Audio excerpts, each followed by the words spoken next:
Okay, you can go ahead. Okay. Well, good morning, everyone. Can I get a motion for, to reconvene in open session? Moved by Jim, seconded by Sandy. All those in favor? That's passed unanimously. We're now reconvene in open session. Before we begin, we'd like to we acknowledge that the land on which we gather today is the traditional territory of the Haudenosaunee, Anishinaabe, and Neutral people. We acknowledge the enduring presence of the Indigenous people with whom we share this land today, their achievements, and their contributions to our community. We offer this acknowledgement as an act of reconciliation between Indigenous and non-Indigenous peoples of Canada. Does anyone on the board have any declaration of pecuniary interest? Seeing none. Closed session recommendations, we don't have any. Consent agenda items, any should be taken out or discussed separately? If not, I'll entertain a motion. Karen Quigley Hobbs and Karen Redmond. All those in favor? That's passed unanimously. Business arising, there is none. Correspondence, there is none. Police services reports, there is none. Chief of Police reports. So 11.0. Chief, over to you for I think the next two. Good morning, Chair McLean and all members of the board. Thanks very much. Very pleased to provide a couple very important reports this morning that really fit together. So the first item is our refreshed facilities master plan presentation and report, and it also contains Public Safety Communications Center item within. So welcome this morning is our Director of Finance and Assets, Kirsten Hand, Chris Gibson from Facilities as well, Inspector Jamie Brasseau, and also on call is consultant architect John Pepper. So I'll turn it over to the team to provide a presentation and look forward to a discussion. Thank you.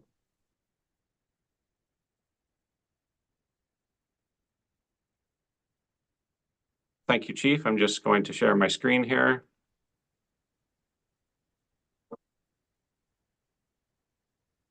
Can everybody see the opening slide okay? Okay. Yes. Thank you, Chief, for the introduction. Chair McLean, members of the board, we're very happy to be here today to review the facilities refreshed master plan, as well as the Public Safety Communication Center review of that. So three of us are gonna go through the presentation this morning. I'm Chris Gibson, Manager of Facilities. We have Inspector Jamie Brasseau, as well as Kirsten Hand, our Director of Finance and Assets. The refreshed facilities master plan was completed in collaboration with the Regional Waterloo Facilities Department, as well as the consulting team of RPL Architects and Plus VG Group. And as the Chief mentioned, John Pepper is on the call with us this morning. So what is a facilities master plan? Well, master plans are really large, complex puzzles with lots of moving pieces. For our service, it represents a plan that goes along with service growth, demographics, required building complement is an outcome, operational needs due to the growth of our individual branches, units, and teams, as well as a financial budget plan to go along with it. If you add or remove a piece of the master plan, it can have a ripple effect as time goes on. So why are we refreshing our master plan at this point? Well, we've completed many of the projects that were laid out in our previous plan that was approved in 2018. As well as we grow and change, our services, priorities, and needs change, and the plan has to adapt and go along with it.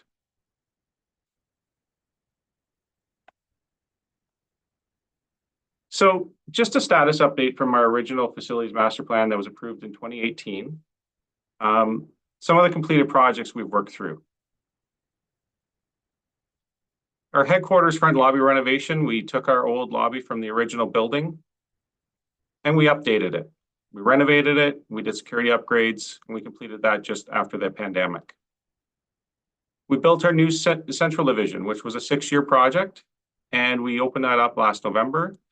And in that project, we included shell space on the 3rd floor for future growth. We completed various renovations at our headquarters building, as well as expanding our parking complement on site here in the visitor lot. As well, during that time frame since 2018, we built out our 2nd floor of our investigative services building. When that building was originally constructed, it had growth space on the second floor for future growth. In July of 2020, we made some slight modifications to our plan. We added in the Public Safety Communication Center, also known as PSCC. We shifted out in the phasing our Firearms Training Center expansion to allow for the insertion of the PSCC. As well, at that time, we removed the Rural Patrol facility out of the plan. But I will unpack that a bit further as we go through the 2024 plan as it was adopted in the summer. So the 2024 Facilities Master Plan. It's an aggressive 25-year plan divided up into 6 phases. It's an attempt to keep up with the growth of our service. So I'm just going to go through each one of the phases here. Phase 1 are projects that are already underway or are on the schedule for into next year. So we're going to relocate some evidence that we have in our old central division into other spaces that we have within our facilities. We're going to reconfigure our Police Reporting Center, or PRC, after we moved one of our operational units, Frontline Support Unit, to our South Division. We're going to complete construction of our Backup Communication Center, our PSCC, at Central Division on the 3rd floor. We're going to continue to complete critical infrastructure upgrades, cooling upgrades to our main server room. We're going to implement crime suppression, or SAR, as the acronym is, with relocating various branches and units around our facilities. Now, to unpack the Rural Patrol that we removed from the plan in 2020, we've had great success with drop-in centers in North Dumfries and Wellesley, which was opened earlier this year. And we want to continue that plan, that format, going forward into Wilmot and Woolwich. And we want to build out, 1G is building out the remaining 3rd floor space at our Central Division, that shell space I spoke of earlier. Phase 2, we get into the brand new build of our Public Safety Communication Center, as well as parking assessment and site security upgrades. We need to upgrade some cooling in our current primary communication center in the server room. And South Division needs a bit of temporary work to get through to a future expansion down the road, where we're going to look at expanding our community room, which is our most marketable room in our service that we can invite groups in to work with us, as well as some temporary locker expansion. Phase 3 is expanding our existing Firearms Training Center. Phase 4 is a new evidence storage building on campus here at headquarters, as well as expanding parking to suit. Headquarters expansion and locker renovations is Phase 5.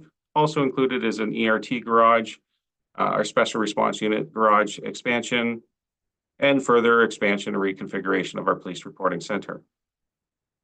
Phase 6, getting down the road, is our South Division expansion and general refresh of that building, expanding our investigative services building, and also reconfiguring and renovating our North Division building in Waterloo. The ones that are asterisks there will be reviewed further in the presentation when we discuss the size of the Public Safety Communication Center.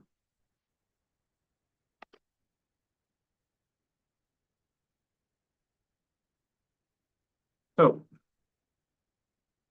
an executive summary of the plan. The first wave of space pressure relief will come as we go into next year and build out the shell space of the 3rd floor at New Central Division. Once we do that, we'll outfit that space with more administrative branches and teams that are currently at our headquarters building. That, in turn, will allow some vacated space at our headquarters building where we can expand those units and branches within into that vacated space. I don't mind telling you that currently the way we're keeping up with our annual service growth is by converting old file rooms into office space, as well as continually reviewing our space efficiencies in office settings, shrinking desks, and so forth to match our facility standards for space requirements. The headquarters campus. So the strategy for this campus is intensification. We need to grow up rather than spread out, is really the mantra there. If we continue to spread out, we're going to limit our green space on this wonderful campus, and we won't have enough parking available over time. Also to note, finding and procuring new suitable land is very challenging as it doesn't come with our existing critical infrastructure that we already have on site here. As we continue on the path of constructing buildings, we continue to build that shell space, as I've talked about, in the third floor of New Central Division and the Investigative Services Building. That allows us future growth capacity within our facilities as time proceeds. So the Facilities Master Plan that was adopted in the summer calls for consideration and recommends third floor space to be built on 2 upcoming projects within the 25-year phasing. Those being the Firearms Training Center expansion and a third floor on the Public Safety Communication Center.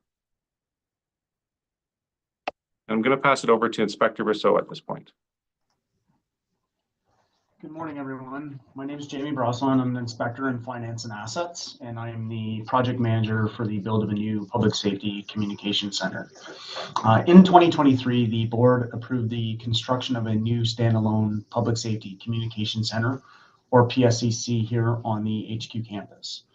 At the time, the building size was set to meet the needs of the WRPS and the Emergency Services Cooperative of Ontario, also known as ESCO, or PRIDE as it was known then. In 2024, the service completed the refreshed Facilities Master Plan, which makes a recommendation on the size of the PSCC to be constructed. We're here today to provide you with 2 sizing options for the PSCC to be adopted as part of the Facilities Master Plan. The first being a PSCC that has 3 floors and is an estimated 75,000 square feet in size, and the second being a PSCC that has 2 floors and is an estimated 50,000 square feet in size. The service is recommending that the board approve a PSCC that has 3 floors and is an estimated 70,000 square feet in size for 2 key reasons. First, the consultants are recommending that the service add a 3rd floor to the PSCC as part of the full implementation of the refreshed Facilities Master Plan. Their recommendation is the driving force behind this motion. Adding a 3rd floor to the PSCC will provide the service with much needed shell space that will accommodate its midterm growth needs. This is a smart growth strategy, as the PSCC will be the only new space for the WRPS until phase 3 of the Facilities Master Plan in 2035-2039. All WRPS facilities are currently at or near full capacity. The only shell space available is on the 3rd floor at New Central Division, and as Chris outlined, it will be fully occupied in 2025. This leaves the service to continually rationalize existing building space to accommodate its various growth needs, which is challenging as the population of the region is rising rapidly, expected to reach 1 million residents by 2051. The rise in population increases the demand for policing services, which in turn increases the need for space to accommodate growth in staffing and operations. Adding a 3rd floor to the PSCC will allow the service to meet this demand in both the short and long term. The inclusion of a 3rd floor will also defer the need for the service to undertake other capital projects in the Facilities Master Plan, with costs totaling approximately $23.4 million. This includes the construction of a new evidence building in phase 4A, the expansion of the emergency response team facilities in phase 5B, the renovation of the investigative services building in phase 6B, and the renovation of the police reporting center in phase 5C.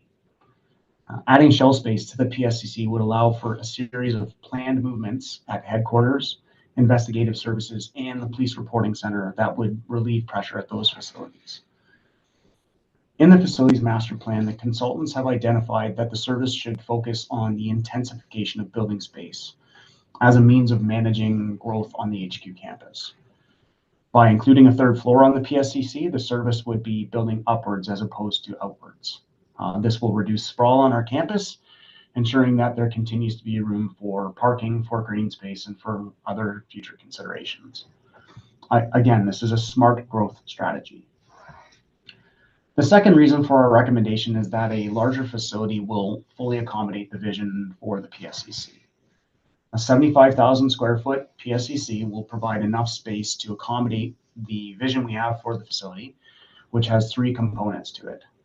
First, it will allow for the co-location of the primary emergency response agencies of police, fire, and ambulance. This component is longstanding, being rooted in recommendations from past consultant reports, as well as reviews conducted by local emergency services leadership dating back to the mid-2000s. Second, it will allow for the WRPS to provide 911 communications for the ESCO partners in a consolidated model. Third, it will allow for the creation of a shared services hub model here at the WRPS. This is the direction the industry is heading in, given the increasing cost and complexity of providing 911 services, especially with the implementation of next generation 911 around the corner. The idea of creating this hub was identified as a positive outcome in a past consultant report, and the service sees value and potential here. If the vision for the PSCC is achieved in the future, partially or fully, the service will work with our partners to recover operating costs for the facility. Over time, that recovery will turn into revenue generation. It is essential to note, however, that if the vision is not realized, the additional space in the PSCC will remain available to the WRPS to support its growth needs. The second option we are providing to the board is to approve the construction of a PSCC that has 2 floors and is an estimated 50,000 square feet in size. The service is not recommending this option because it is not consistent with the recommendations of the consultants in the facilities master plan. It will not provide any shell space to accommodate WRPS midterm growth needs. And while it will accommodate the vision for the PSCC, it will only provide the partners with moderate room for growth over the life of the facility. If a shared services hub model grows as the service anticipates it will, this size of facility may not provide the capacity for it in the long term.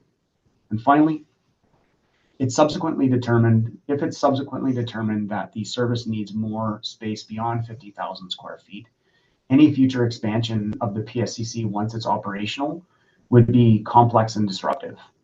This is a significant concern, as the PSCC will be the backbone of 911 communications in our region and potentially beyond.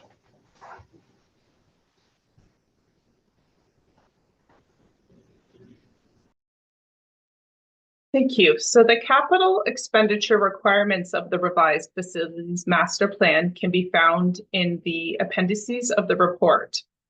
Here we did a comparison of the 2025 to 2033 timeframe, which would have been the timeframe that we had a capital forecast last year. And it shows the incremental capital expenditure required of the various scenarios. Please note that through the budget process, we look at inflation annually. So every single year that we do the budget process, we have to increase any facility capital projects for inflation impacts, both in that year and into the future year. So part of this incremental budget requirement relates to that inflationary pressure. If I look at both scenarios, the inflation impacts of existing projects that were included in both facility master plans, between the scenarios that accounted for between 50 to 85% of the increased capital requirements. And that's on the communication center and on the expanded training facility. The remainder of the changes between the two versions related to change in scope. So for our 3rd floor central, that was an existing capital project, but the units that will be occupying that space changed slightly, as well as an increase to the square footage that Inspector Jamie took us through just now. There was a couple new items, but it was very minor in terms of the changes between the two versions. It equated between $3 to $4 million, and that related to the temporary renovations at South. In the one scenario, the first year of an evidence management building, some security enhancements, HVAC requirements of some of our critical infrastructure, and parking assessment at HQ. But I will also note that in looking at this time horizon, we also made some significant deferrals of projects outside of this horizon. That equated to approximately $30 million that was moved out, and that related to the addition and renovation of our HQ and PRC to a later time frame. As noted before, the two scenarios that are provided here, within the report, it does provide you with an estimated net operating budget impact. The cost recovery that we would be seeking from partners would be based upon the operating budget impact, which does include debt servicing costs. And as we noted, once that debt servicing costs reduce over time, that cost recovery can become a revenue generation opportunity for the WRPS. Thank you. Okay, thank you, Kirsten. I'm just going to sum up here with the recommendation at the end of the presentation here again. So we recommend that the Waterloo Regional Police Services Board approve the amended 2025 Police Services Capital Budget and the 2026 to 2034 capital forecast in accordance with the Refresh Facilities Master Plan, including an expanded Public Safety Communication Center up to an estimated 75,000 square feet in order to meet the WRPS's overall future growth needs and potential communication center partnerships. Thank you.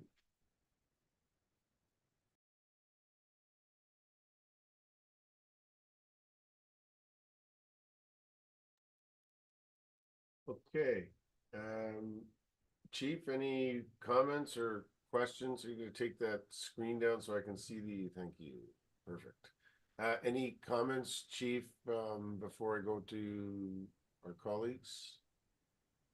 No, thanks very much for the presentation. I'll just note that, you know, the communications center planning has been, you know, a couple of years down the road with, as the appendix of the report outlines, multiple consultant reports have provided a lot of input into its construction. And it was really through the master's facility planning process that we've really put our minds on current but also future needs and understanding the balance of growth within this community. And just very proud of the team for making, I think, some very smart and efficient decisions at this point, and also informed by outside expertise from the architectural firm. So look forward to the discussion. Thank you.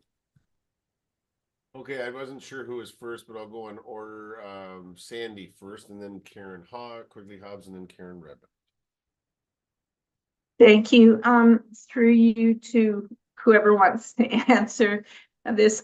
Thank you first for the presentation. I think it's you've done a really good job of sort of putting all the pieces there for us.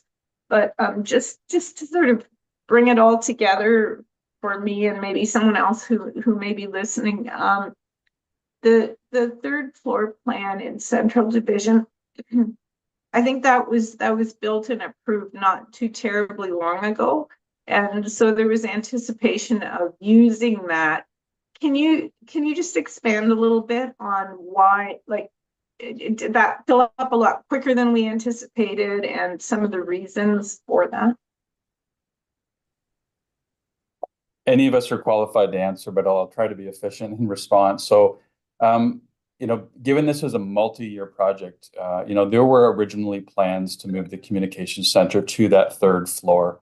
And once it was discovered that that was not technologically or even from a size standpoint, the most efficient design, this opened up possibilities for us to create some decision points for our members at headquarters. So ultimately, as the plans have become refined and we brought that building online, we've recognized that we have efficiencies from our staffing needs at headquarters that can now move to that third floor of Central Division.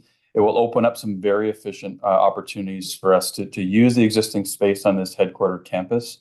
And ultimately, some of the key administrative support areas will be able to migrate there, as well as the backup communications center and our professional standards unit.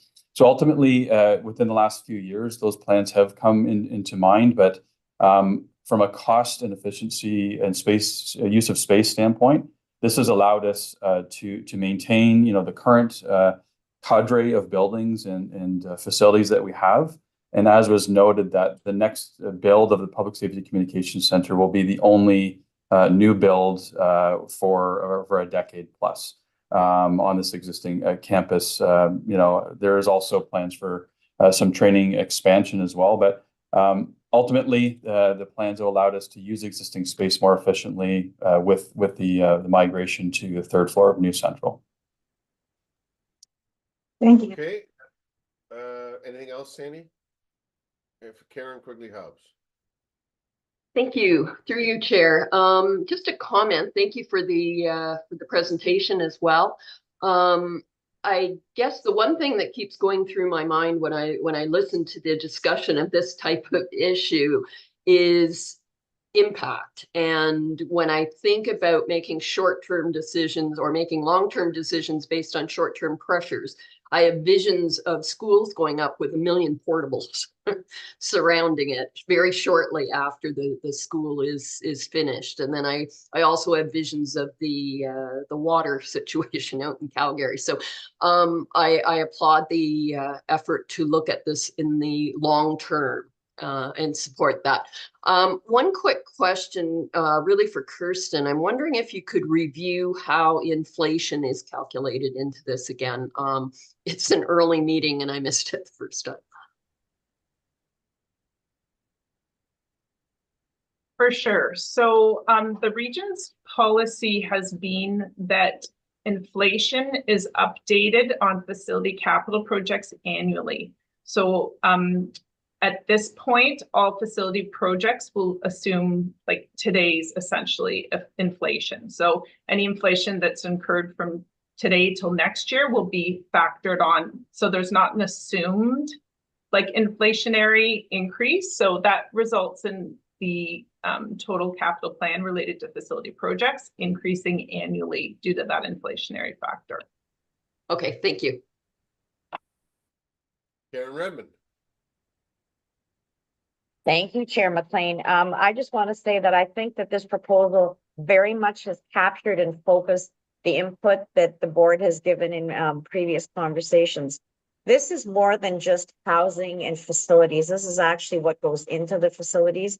And I'm wondering, I love that we're acknowledging and amplifying and reflecting the growth pressures, because clearly we're under that as a region. There's that old adage in real estate, location, location, location. And I know we've talked about green space and parking, but I think over time, I've also come to realize that the proximity of the communication center and other facilities are really a part of this design proposal. So I would be very happy to move the recommendation, but I'm wondering if somebody could just speak to the fact that locating this build where it's proposed has many benefits. So thanks, Chair. I mean, I'll start, and then I think Inspector Brasseau has some very sharp points on the efficiency of the design. But I just want to remind anyone joining this conversation who hasn't seen previous presentations and discussions with the board that we did a full market analysis on available space to build or to find an appropriate space for the Public Safety Communication Center, and ultimately this was found to be the most efficient from a total security and efficiency of proximity to the available technology, and also consolidating our resources. When we look at public safety communications, emergency provisions are top of mind. So whether it's weather emergencies, whether it's any grand public safety crisis of any kind, our availability to have a secure and safe site. Also, necessary redundancy is essential. So Inspector Brasseau, I think, can highlight just a couple of those features that allow the headquarters campus to be an ideal spot for that current and future expansion. Thanks, Chief. Yes, definitely some distinct advantages from having the PSCC located on our campus. This is the location of all the mission critical infrastructure that's necessary to support 911 communications in our region. So obviously the PSCC is going to be closely located to our Voice P25 radio system, which is located on our campus, the main tower there, as well as our computer-aided dispatch facilities are located in our headquarters along with our servers, and all the main 911 lines run through this facility. So in terms of a location for access to critical infrastructure, it's ideal. In addition to that, our information technology branch, which supports our infrastructure, our 911 infrastructure, is located on campus. So that will make a big difference in terms of resolving any difficulties that occur with that infrastructure over time. The chief mentioned site security. It can't be in a better location than our headquarters. We have 24-hour police presence on this campus, as well as the proximity of paramedical services, which are also 24 hours. And it's expected that that presence is going to increase over time as we police a more complex region. I would say from an overall space perspective, having our PSCC located here where we can control the neighbors that we are associated to makes a big difference as well. If that facility is out in the community in a different location, then we don't get the same level of control and security overall that we would like for such an important piece of infrastructure as this building. Okay, I'm gonna go to Karen for a motion, but I do have one question if the rest of my colleagues are finished. And I guess maybe I'll start with you, Chief. We've looked at this several times in terms of the location. There was lots of direction around where this could be, and you've talked about that. It's obvious we have space needs, particularly in that, you know, short to medium range of time for the space. So I guess the question really for in this presentation is, it's not really a question of whether 75,000 or 50,000 square feet in the facility that we're approving. We will need that extra space. It's just a question of where it's going to go. And I think if that's what I believe what I'm hearing is we need the space. The most efficient way, recognizing all the complexities of it, is to do the third story on this building when we do it, so we can rejig other assets we already have. I just want to make sure we're clear on that, because this isn't well, geez, it's nice to do an extra floor for sometime in the future. We're getting into in a reasonably short planning phase. By the time it's built, it will be needed for space. Is that the broad overview of both the master plan broadly and why this recommendation is coming forward? That's exactly right, Chair McLean. And when the presentation started, there was a depiction of a jigsaw puzzle, and that's the conclusion that we've come to over the course of the last year and more, was in the planning of our total horizon, 10, 15, 25 years. It's allowed us to envision the possibilities with this next growth phase. And so this facility will allow us to meet those immediate needs, but also the flexibility with how we deploy, and it will serve the community well. So we're proud of the team, and with the assistance of John Pepper and his team, to come to these conclusions. And I think they're very responsible, balanced, and in the long term will show themselves to be the most efficient way to deploy across a number of key operational areas. Okay, thank you for that. I appreciate it. Okay, Karen, did you want to make a motion? Chair I would make a motion that we approve the recommendation of 75,000 additional square feet. Okay, that's the motion there. Karen Quigley Hobbs seconds the motion. Have we got that right, by the way? That's the motion we're looking for, Chief and Megan, right? Yeah, that's correct. I think it was captured on the last slide there, so I think Megan could use that. Here it is. Okay. Any further comments, questions? If not, I'll call the question. All those in favor? That's passed unanimously. Okay, moving on. Thank you, and thank you to everyone, to John and his team, and Chief and your crew, for your hard work on this. I think we move on to 11.2. to the draft budget and capital budget. Thanks very much. Just give me a moment, please.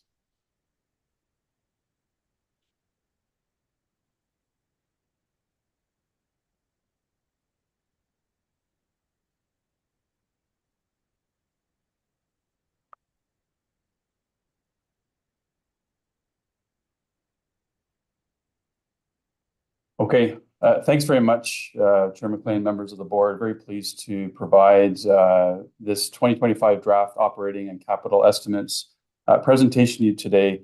The report that's contained within the package is quite detailed, and it's the culmination of months of work from our finance and assets team led by Kirsten Hands and all senior leaders, but really the entire service is keenly focused on all of our priorities, responsibilities, and we'll walk through with you our first budget position for your consideration today.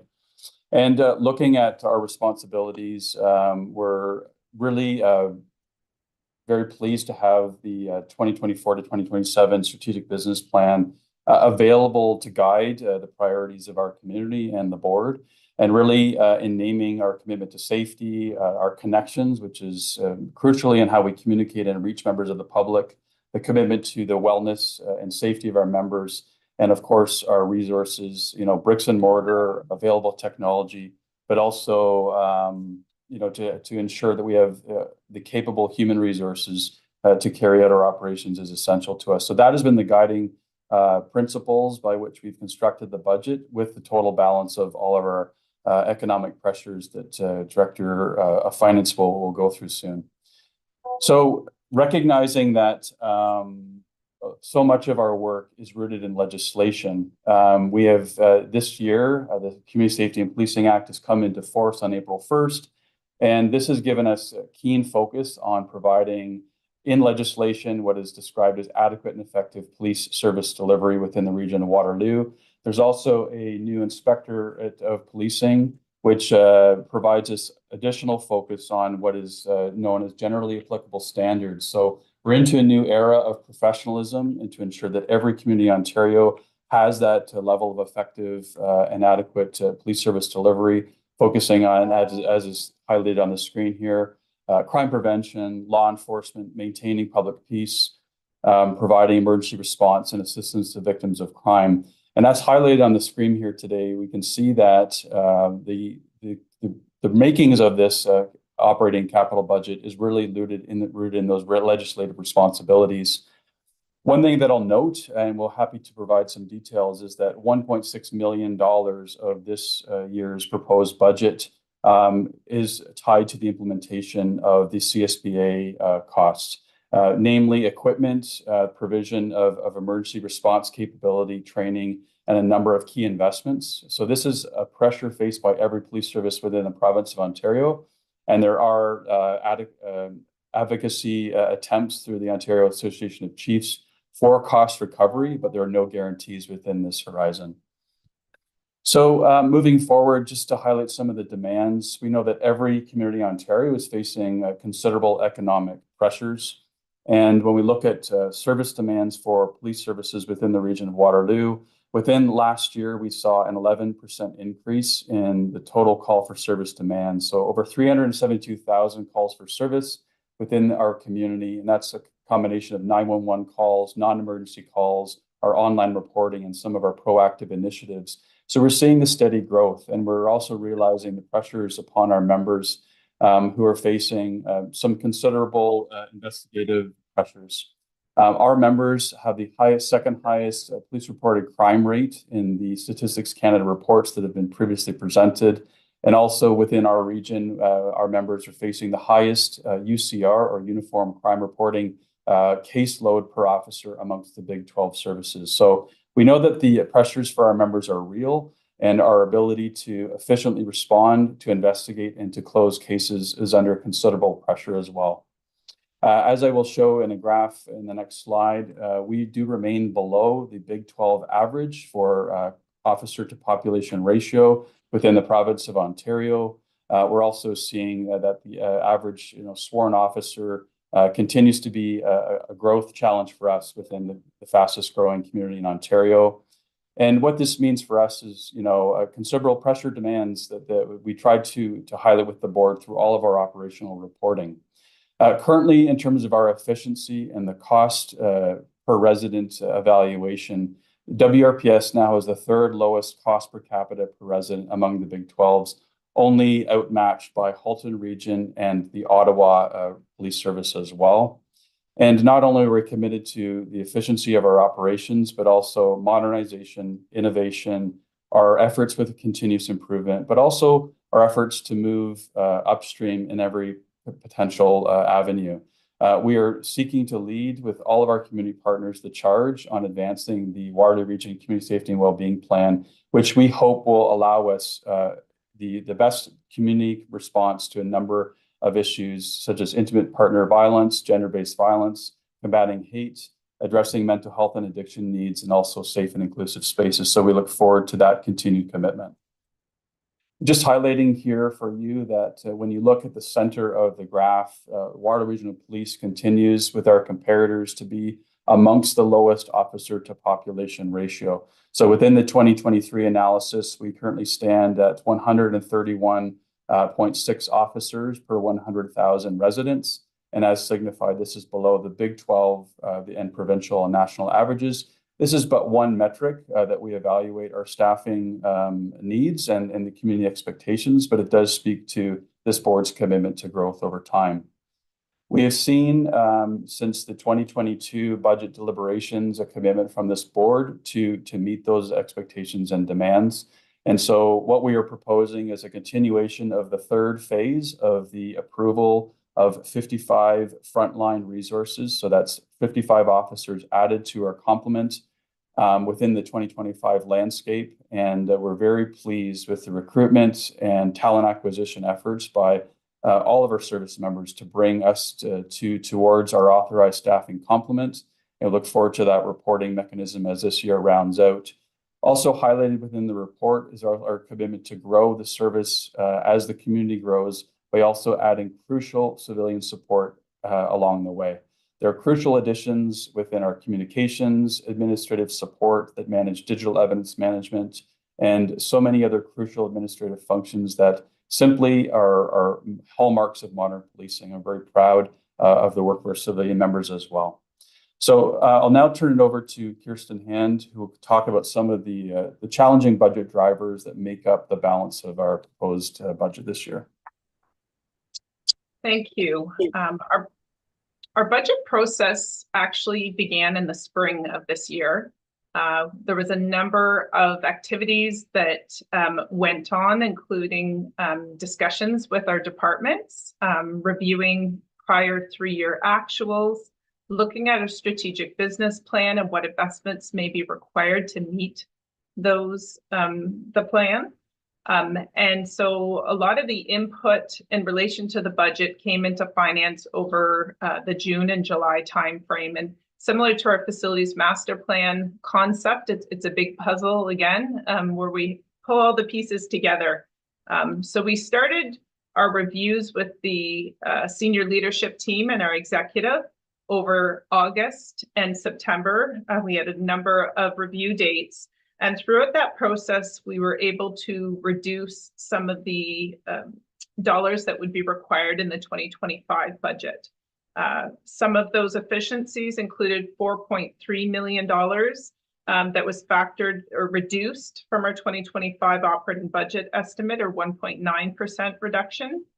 And on the capital perspective related to 2025, we factored in $1.3 million of reductions to that year. So the percentages that you see here relate to a percentage increase year over year from the prior year budget, and here's some of the major components here. Given that staffing represents over 90% of our budget, salary contractual adjustments is a major impact at 3.2%. So the collective agreement for our members will expire at the end of this year. So given this, and based upon analysis of other police service bargaining results, we have assumed a cost of living adjustment for 2025. We continue to see benefit costs increase year over year.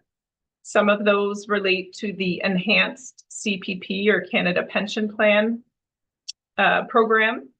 We see higher WSIB costs related to presumptive legislation and post-traumatic stress disorder.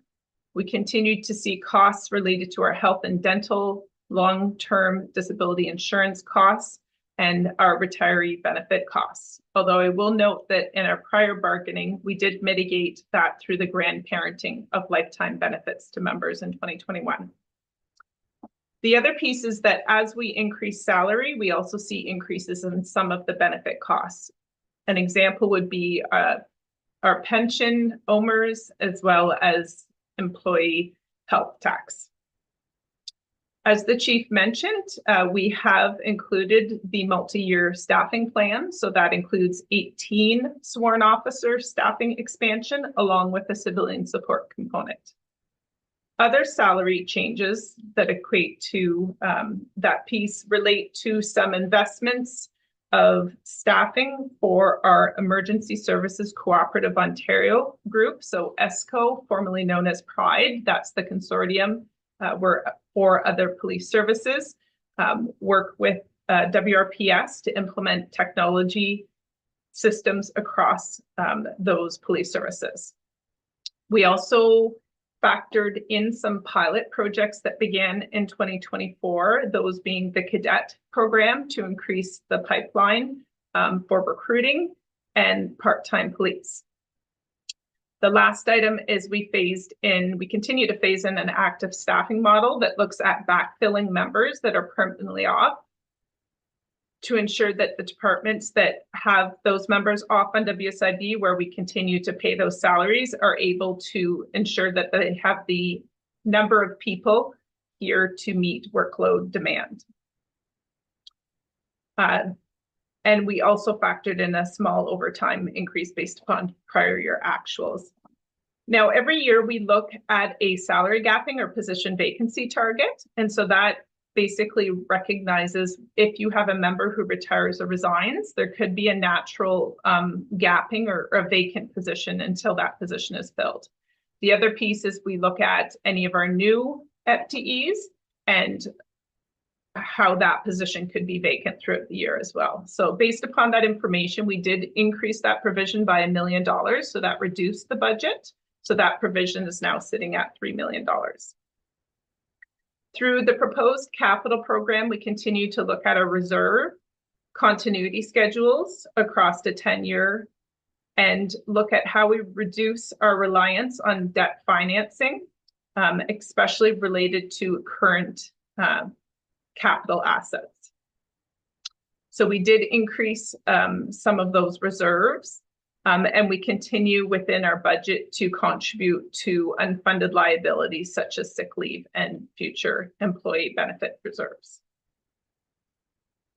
Technology investments have been included in order to meet our strategic business plan. Some of them come from our ESCO partnership, and some examples would include security improvements, business intelligence tools, upgrades to computer-aided dispatch and fingerprinting and records management software, as well as network redesign to support other activities such as digital evidence, in-car body-worn camera.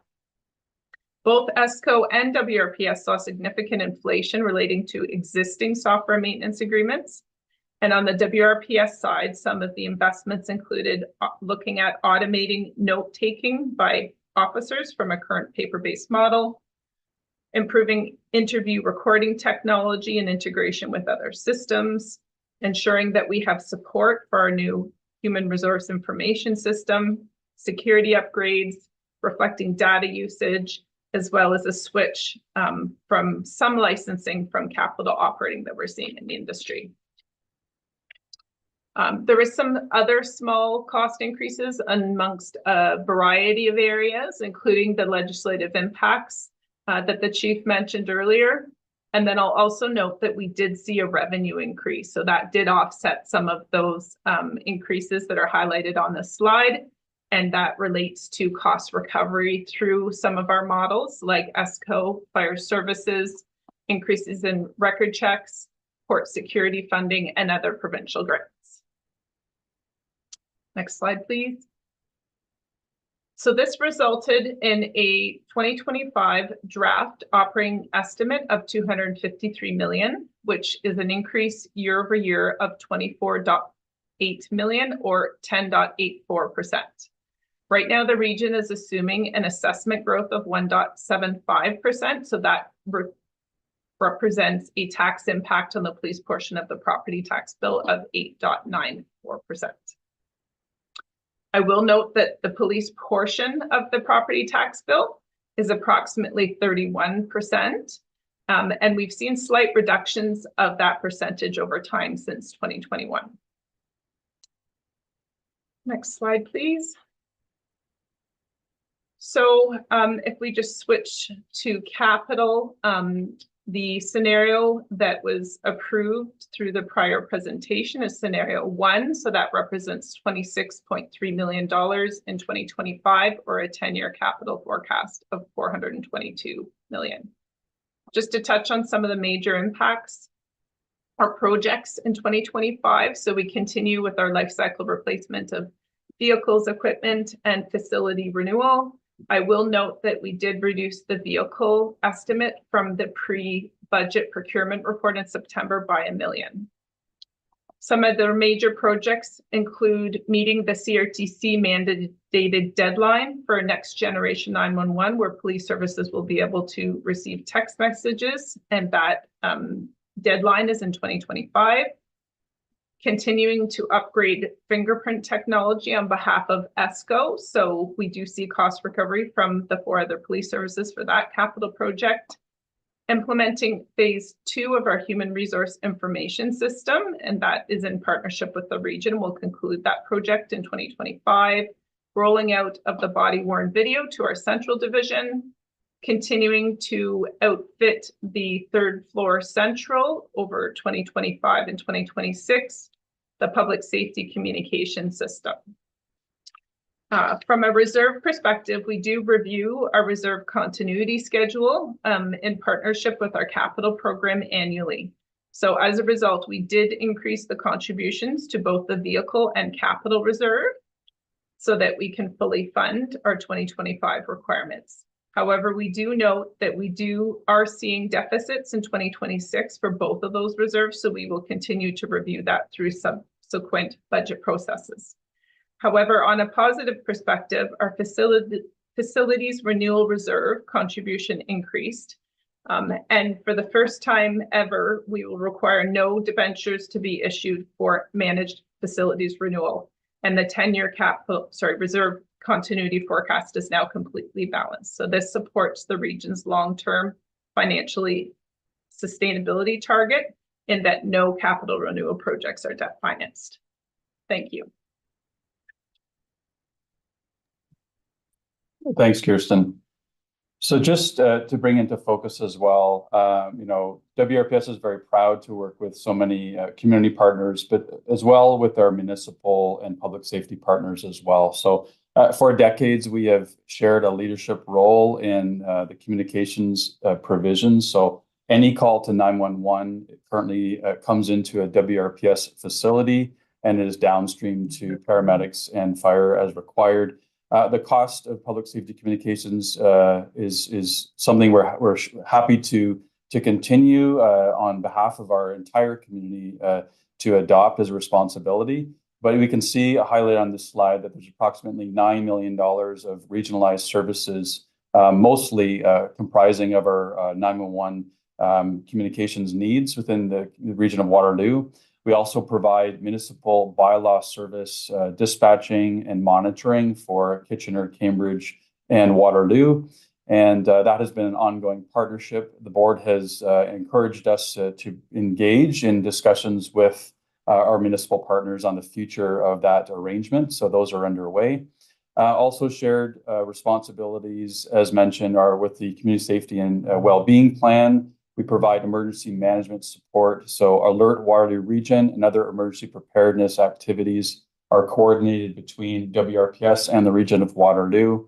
And the Family Violence Project is but another service-wide and community-wide initiative that we share. So just wanted to highlight to the board that these costs are tucked within the WRPS operating and capital budgets, and to signify that these are all of community responsibilities and requirements that fall to this budget responsibility.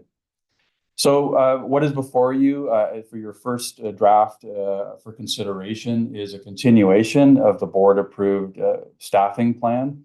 The plan will be to continue to supplement the frontline patrol requirements to allow us to grow our frontline response as our community grows as well. This will allow us enhanced responsiveness and also visibility that is demanded upon us every day. It will also allow us to supplement a sort of a cascading staffing to some of our investigative service areas. We continue to have significant backlogs in areas of cybercrime, child exploitation, and a myriad of fraud-related investigative files as well, and also to add some minor capacity to processing of digital evidence management, and also some minor allowances for our traffic services expansion as well. And we're very pleased that the Region of Waterloo is moving ahead with its automated speed enforcement program as our total all-of-community commitment to enhancing road safety across the Region of Waterloo. So ultimately, this brings us to the conclusion of today's first presentation to the board. We look forward to sharing more within November and also December, and also to our updates and presentation of Regional Council. Some additional metrics that will highlight our capacities, the expectations and demands upon our members every day, and also some comparative context to see where the Region of Waterloo and the WRPS stands with our comparators across Ontario, as all municipalities are facing the same strong economic headwinds faced here. So thank you very much. I'll close the presentation for now and look forward to the discussion. Thank you. Well, thank you, Chief. Not easy times, and numbers bear that out. Questions or comments from my colleagues on the board?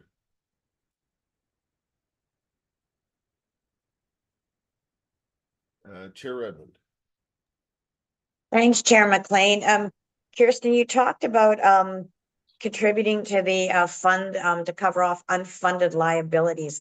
Can you talk just a little bit about that? I know that's something that often comes up at the region, and I guess when we look at risk assessment, that is, what's in our unfunded liabilities, and is there a sweet spot of the funding that seems reasonable in one budget year?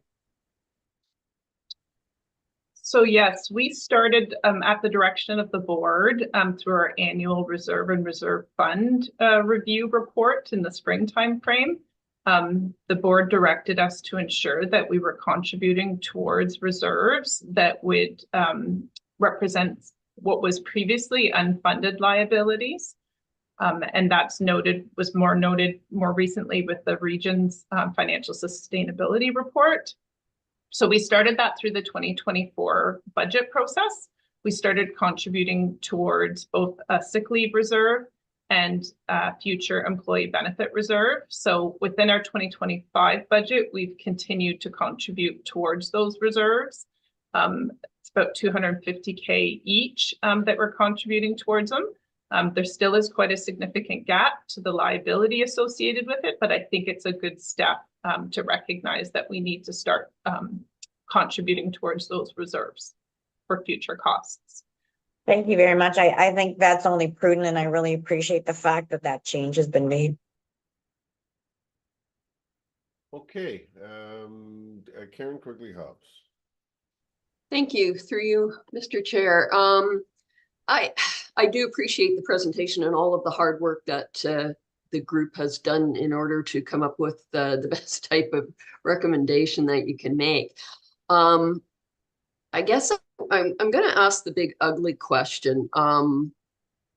Just to be clear, I don't have any issues with the staffing expansion plan, but I think for the purposes of discussion, it's perhaps worthwhile just to review impacts of what happens if we start to play with that staff expansion number again. So if we defer it, there's going to be impacts. What would some of those impacts be if we half it? You know, I mean, we're saving short-term pain, but we're also losing long-term gain. And I do worry about losing the edge in competition in the recruitment world, where we've made so many gains. So I think it bears due diligence discussion.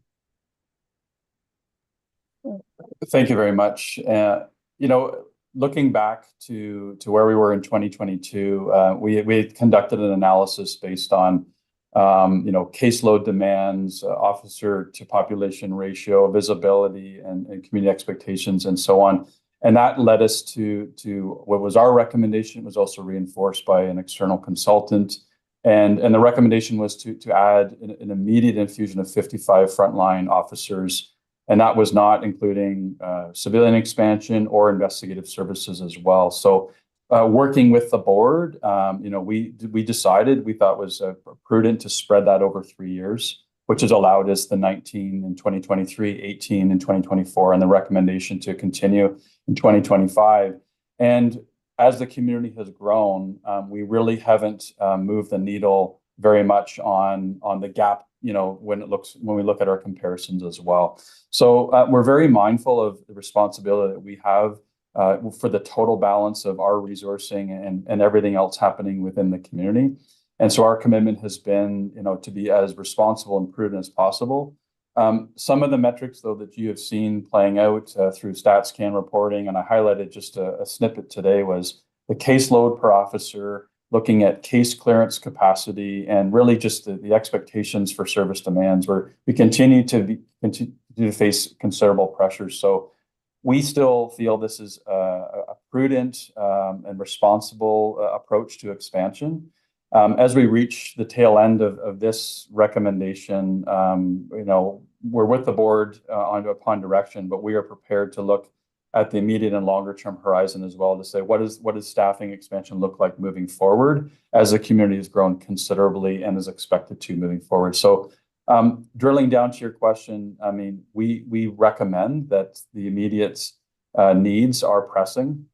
We feel that we are at a close to full authorized staffing capacity now, and we have made considerable inroads into the recruitment to WRPS. And we believe that heading into the first and second quarter of next year, we will continue to be in an excellent place to meet those immediate demands. If we look at altering the course, then we're altering the conversation with the board is about service delivery expectations and what we can reasonably provide to the community in terms of call wait times, investigative backloads, and I think ultimately caseload and case clearance comes into the foray, and that's already clear to us. It has been for a number of years that this community has a higher demand per officer than is faced pretty much across Ontario and across Canada. And so that's the conversation we need to have, is what are the expectations of our community, and from a wellness and total balance standpoint, where's the board's comfort in the today and also preparing for tomorrow. I guess sorry, can I just have one more comment? I guess in my mind, there's also the risk of collateral damage, if you will. So getting enough people to cover overtime for vacancies in shift spots, the cost to WSIB, benefits costs, and those are obviously not straight lines, but they are increases we've been seeing. And I guess I wonder whether or not we wouldn't potentially be seeing more costs in that area as well. Yeah, as always, very insightful, because those are the exact discussions we're having right now, is finding the balance point on that. So we have seen overtime costs over the last couple of years be considerably higher than expected, and that speaks to just the total demands. That's public safety, public demonstrations that have been unanticipated, a number of those types of factors that have played into our deployment. And so it's wanting to provide the most balanced, predictable, and the board has used the word, the smoothing effect on staffing as possible, to have a predictability to how we deploy and how our members are showing up to work every day in an environment that allows them to be healthy and safe. And from a competitive landscape, I mean, that is where we are. One last comment is that there is a bit of a lag, as we onboard officers. There's upwards of a 12+ month, training and onboarding that is required as well. And so we hope as we bring ourselves up to a full authorized complement standpoint, we'll see a reduction of overtime in time. But that total balance of members who are available, to show up every day and do what's required is a precarious thing that we face in this community and across Ontario. Thank you, Chief. Okay, I think it was Chair. Was it? No, sorry, it was Sandy Johnson, and then Chair Redmond. Excuse me, thank you, Chair. $9 million that we're spending on regional programs. I think those have sort of developed over time, and they made sense to be situated with the police services.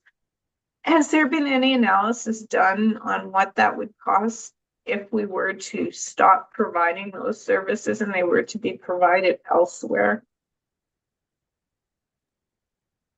Thanks very much. And as mentioned, the bulk of those costs fall to the regional and municipal responsibility to provide what's called a PSAP, a public safety answering point. And that's the point of entry for 911 emergency call response. So for decades, that has been hosted by the Waterloo Regional Police Service because we have the bulk of those calls for services. So within the last year, we have been engaging with our partners, with the municipalities, primarily Kitchener, Cambridge, and Waterloo, to talk about the future of public safety communications, to talk about the total cost and efficiency of these services to our community. We have been conducting analysis on the provision of bylaw costs, and as you mentioned, decades ago, it was very well intended that these were folded into the total envelope of dispatching and call monitoring and so on. And now we're facing these total community pressures on emergency response and service delivery within the main cities and the townships as well. So that those discussions and that analysis is ongoing. And we look forward to continuing those with all the municipalities within the region of Waterloo. We still think that we have a strong leadership role to play in the current environment for public safety communications and for some of these centralized regional costs. But we are opening up the conversation with our fire service and paramedic service partners to say, how might we do this differently to serve the community at the best from a service delivery standpoint and also a cost efficiency standpoint. We're proud of the work that we've done on the ESCO front, so that Emergency Service Cooperative Ontario allows us the efficiency with our technological deployment and also procurement. But really, it's important for us to continue to broadcast that these are all of community demands that fall to the WRPS budget. And so when we talk about the cost of policing, it's the cost of public safety broadly. And we want to continue to have these conversations with all partners at the table. Thank you. And if I could have one more question. I'm asking this, I think, at every table that I'm sitting at for budgeting. How are there costs that we have no control over as we debate this upcoming budget? For example, costs that for decisions that have already been made and that we can't really change, contracts, etc. Can you sort of say what percentage of the expected increase is out of our control at this point in time?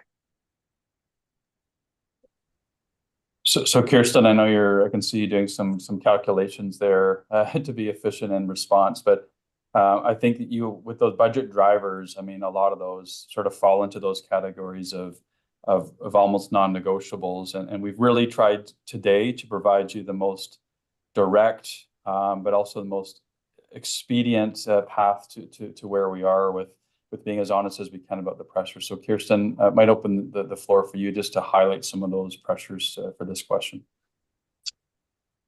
Yes, so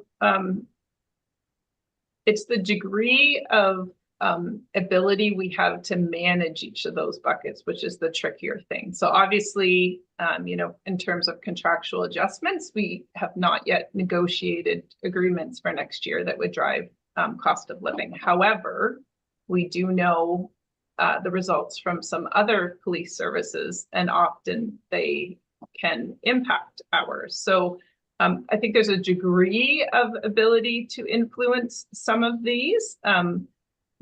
I think probably the major one that I would say is the technology investments. That really focuses on our ability to implement the strategic business plan. So I think we would have to make some decisions or have discussions around, is that palatable to the board in terms of us not being able to achieve some of the objectives that relate to our strategic business plan. There's not a lot of, I would say from a percentage point, like there's not a lot of ability to impact the total percentage year over year. Okay, thanks. Okay, Chair Redmond. Thanks, Chair McLean. I just wanted to pick up on one of the points that Karen Hobbs was making. And that's to say that these comparators, both internal and external, I think are really, really important.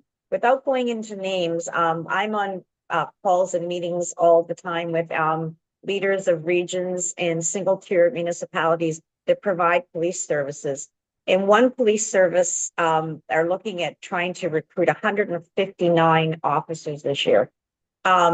Seems like shooting for the moon to me, but we're not recruiting in a vacuum. And I guess that's the point I'd like to make. And two of the municipalities, and I won't name them, but they were saying that over 50% of the increase that they were looking at as a municipality were actually attributable to their police services. So the fact that we look at the caseload of our officers, the, you know, sort of pop to pop, that kind of those indices, I think are really important because none of this is being done in a vacuum. This is a really tough budget year. Next year is going to be a really tough budget year. So we have to really look at how we invest. But I think those comparators are really important. And Karen Quigley-Hobbs' point about to cut back on certain areas is going to escalate costs in another area is something that we should be aware of as we go forward. Thank you for that. And I guess if I don't see any other hands, I'm always, I think it bears reminding again, Chief, 90% of the budget is people. And there's a, you know, whether it's the benefits or the salaries and the environment that we are, the contractual arrangements. One thing I did want to get to, because it's been, you know, it's been an issue. Where are we at? You know, I know it's not finalized, but we're getting close to being, with our recruitment efforts, which have been extraordinary, of being at our full authorized complement, particularly of uniformed officers, which is great news for us because as Chair Redmond and everyone else has been pointing out, this is an environment where everyone's recruiting for new officers. Maybe I think those two things together. The budget is mostly people, and we're doing well at recruiting. Last year's budget showed us over $5 million in overtime because, which is, I think I saw in one of your reports, that's almost the equivalent of 44 officers so we know we need the officers so that we can plan better and take care of our own staff. Maybe just draw those two things together. I think it bears in the context of this budget.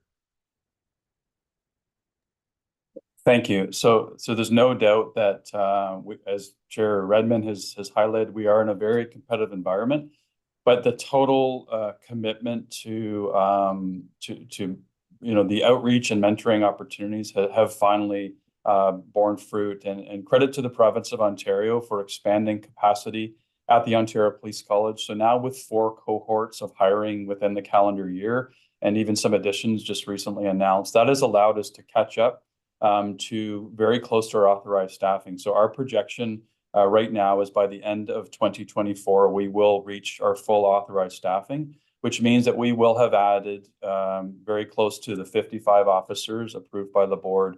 We'll be on track to complete the 19 last year, the 18 this year in additions, and the proposed for 18 next year, which will allow us to reach that culmination. So I know there's been a lot of discussion and fair scrutiny for our ability to hire, and credit to our total service team that has been committed to finding the members to serve in this community.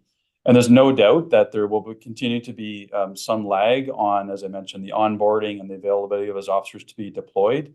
But within a very competitive environment, we're very pleased with the total planning that has gone into the human resource expansion from a very responsible and balanced standpoint. And we look forward to continuing to narrow the gap on overtime costs, within the next year, and to bring that down to the most efficient deployment model possible for the balance of community and needs and member wellness as well.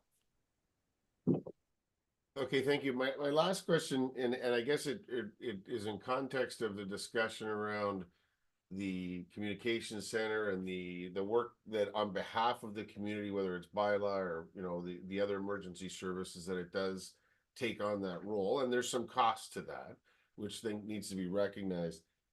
I think about the province, because there's good partners in police, but I'm not sure I see the ongoing funding, because I think most of the funding that comes out of the province would be project funding or for very specific things, which is harder to plan for.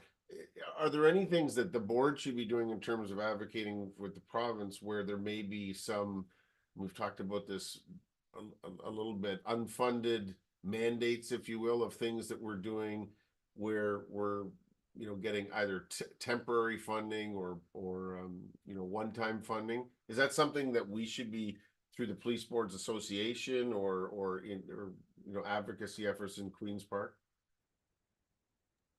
I think because the ground's always shifting a little, it might be helpful for us to provide the board with just a reminder of how many grant opportunities make up our total budgeting within any calendar year. From a current and future advocacy standpoint, I've highlighted briefly earlier that Kirsten Hand helps to lead the financial committee for the Ontario Association of Chiefs of Police. And there is an advocacy, for cost recovery on some of these legislative requirements for the new Community Safety and Policing Act. And so that's one area that I think we could continue to encourage the board and to advocate for. There are a number of substantial grant opportunities that make up our budget currently, and there's also some that are going through their renewal cycle right now that hopefully will allow not only WRPS but other community partners to advance, some of the crucial work in our community, such as intimate partner violence, such as victim support across a number of regions. So I'll pledge that our team could maybe provide the board with a snapshot summary of where we are from a granting standpoint, and that will allow the board to create some positions for advocacy and moving forward. And I think that would be very helpful. Okay.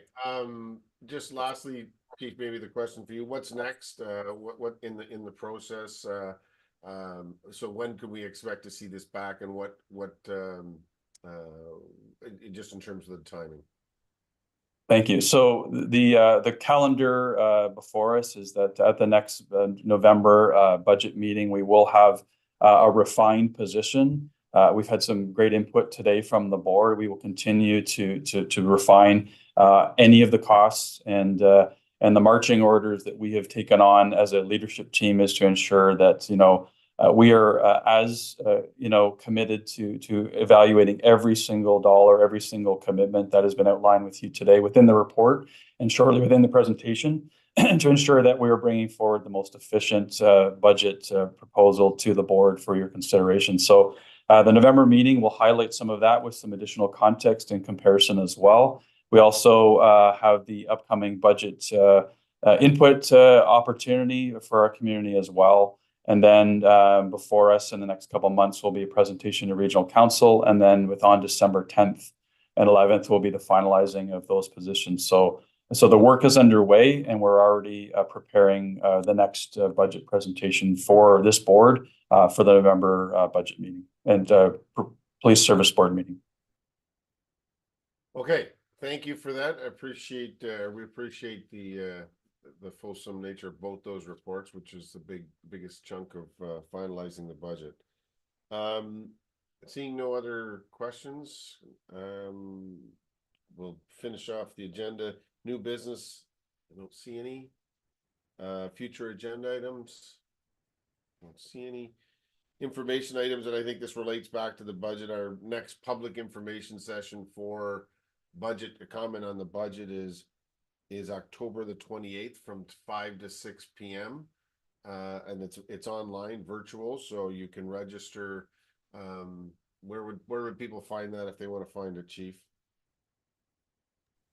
On all our social media platforms, that availability is there, and we'll be happy to continue to advertise that as well. I do have a very short, I know we're pressed for time, closing close to 9 o'clock, a very, very short Chief of Police report to cap off the meeting. Yeah. If we're prepared to do so. Started us too early this morning. I went right over there. Okay, Chief of Police reports. My apologies. Just bear with me here.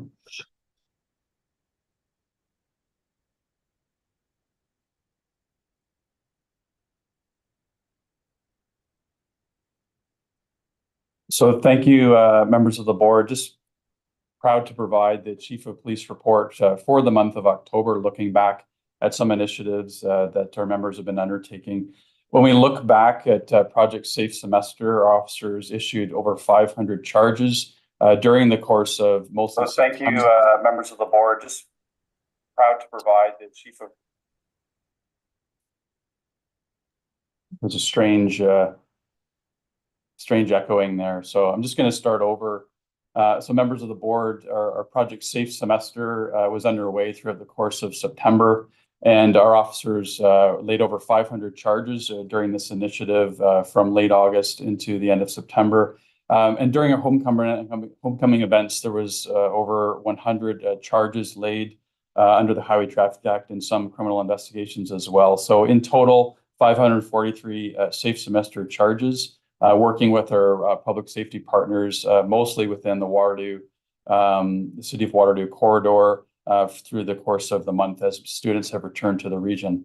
We've also seen a number of continued criminal investigations related to our break, enter, and vehicle theft team.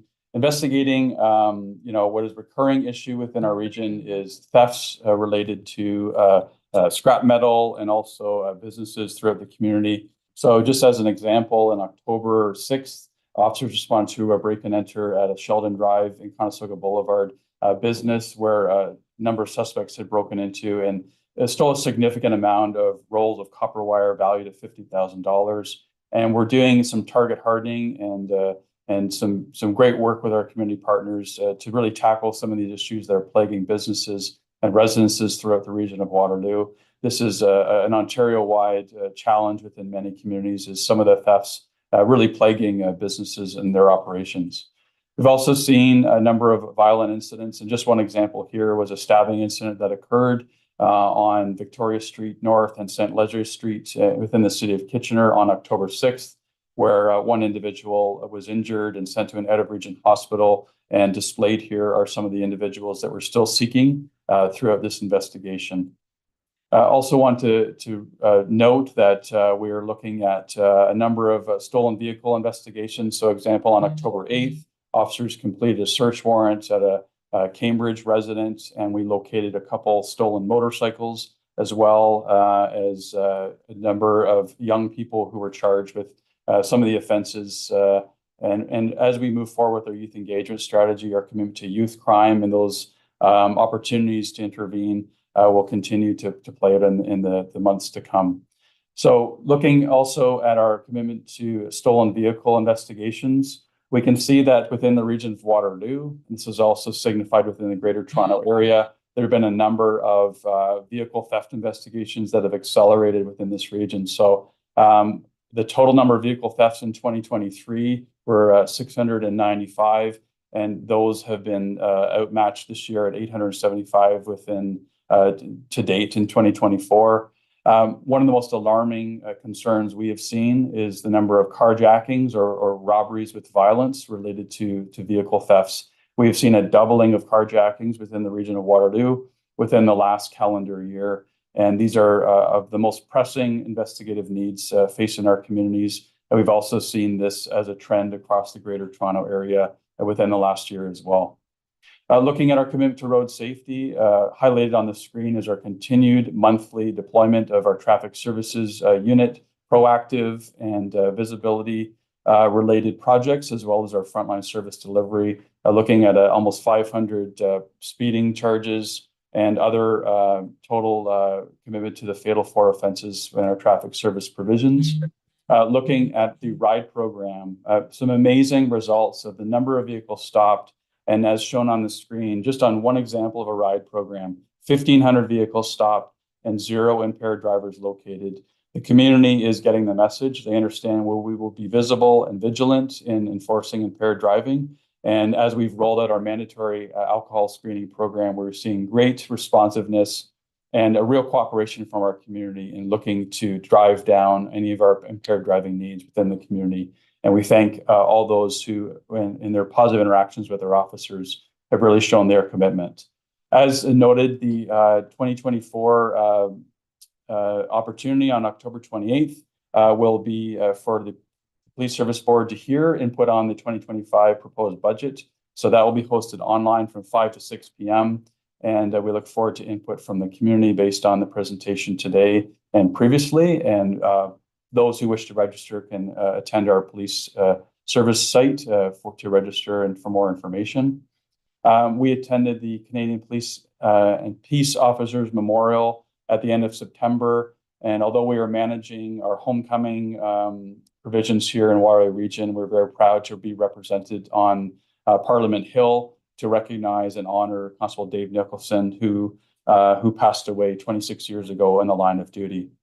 In closing out, as we show our continued commitment to serving our community, the United Way campaign is underway. So we've held a number of internal initiatives, and we're very proud to have been out marching in the March of 1,000 Umbrellas a couple of weeks ago and showing our total community commitment as well. And we've also very proud to partner with the KW Native Urban Wigwam program in a pillow drive as they've opened up a fantastic new residence within Cambridge, and very proud to support them and the expansion of crucial housing within Cambridge as well. And throughout the month of October, we'll be highlighting the Officer Oween program, which encourages those within our community to participate with a costume contest, and look forward to the continued submissions that will close within the next couple of weeks.